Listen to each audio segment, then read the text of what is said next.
Trump and three of his adult children, Ivanka, Donald Jr., and Eric, are poised to take the stand within the next week. They will be testifying in the case accusing their father, former President Trump, and his company of lying about his net worth.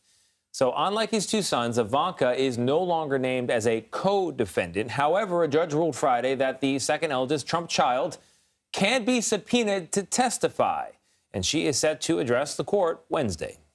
For more on this, CBS News reporter Graham Cates is outside the courthouse in Manhattan. Graham, what information is the court hoping to learn from Ivanka's testimony if she's not a defendant anymore? Hi, I just want to correct one thing. She's actually scheduled right now for Friday, and they're actually still working out if Friday will work for her. What they're going to ask her about is that she was central to two deals that are a big part of this case. That was the Trump old post office loan deal, as well as his golf club in Florida, the Doral Golf Club. Now, Ivanka was originally one of the defendants named in this lawsuit, but earlier this summer, an appellate court here in New York removed her from the case. They said that her involvement or the allegations against her were outside of the statute of limitations, and that's one of the reasons why her attorney didn't want her to be subpoenaed in this case at all.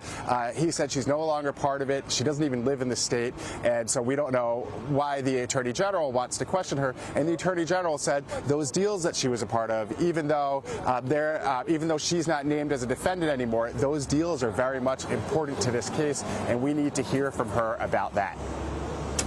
Graham, you know, children can be close to parents, cannot be close. In this case, it's sort of complicated because they're employees at times or have been advisors, formally, informally. Like, the relationships have changed, and we're talking about a long duration of time here. So what are you hearing from the sort of Trump camp about the legal strategy of separating the former president from the opinions, commentaries, thoughts of his children? You're right. This whole thing is really intermingled. Eric and Donald Jr. technically have a different attorney from former President Donald Trump, but their teams have really been working together. They've acknowledged they're all in this together.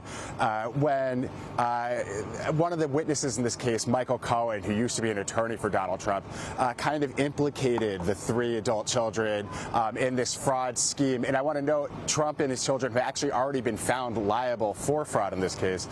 You could see at the defense table Trump himself kind of waving his arms and shaking his head in disbelief. He doesn't think that he or his children should be implicated in fraud, and they've been adamant about that.